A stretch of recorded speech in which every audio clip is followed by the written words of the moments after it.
My father, he was playing professionally with the California Angels and was a star center fielder, switch hitter, big, strong, could run like the wind. My mom was pregnant with the first of the 8 children. So my dad realized that he couldn't support my mom on the meager salary that they were getting paid at the time.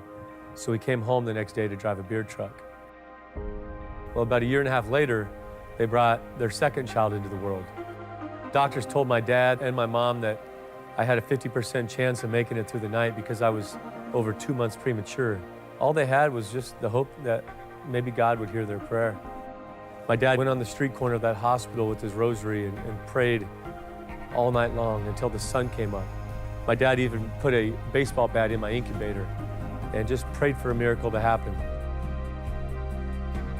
And the next morning, the doctor said, "Mr. and Mrs. Sweeney, your baby boy is going to be just fine." Growing up, my hero lived about 15 feet up the hall from me. And then about 3, 4 years old, my dad put a glove on my hand and taught me how to play catch. And our father was, for us boys, the man we wanted to grow up to be like. And every time I played catch with my dad, I felt like that was me. I was in his story. Every chance I had, I wanted to either go to the batting cages with my dad, I wanted to play catch with him.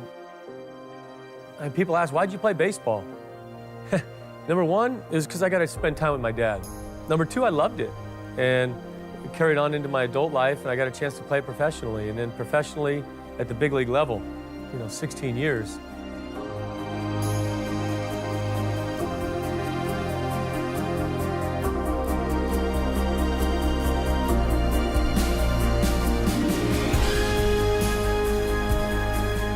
A lot of guys cheated the game. They did steroids, they did drugs, and I'm so proud that I can hold my head up high and say I was one of the few that didn't.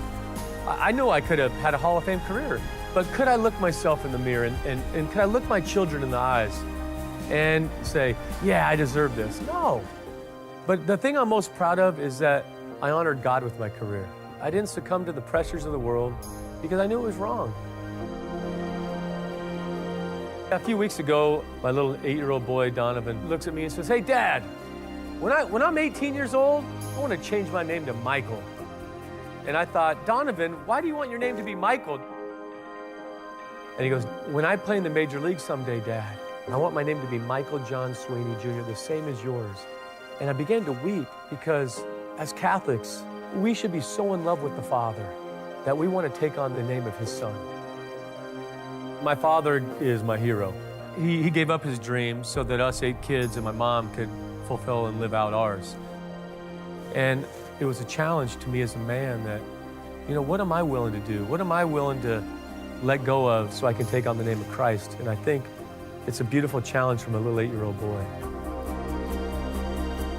Christ has appointed me to be the priest of my domestic church, which is my wife and my 5 children. I was placed on this earth to get my wife and my children to heaven, and as many other people as I can with me. I'm absolutely honored to be a knight. It was like putting on the armor of God. I love the fact that we're carrying on the message of Christ, not for anything that is good of our own. It's all for the good of Christ, and that's what I love about the Knights.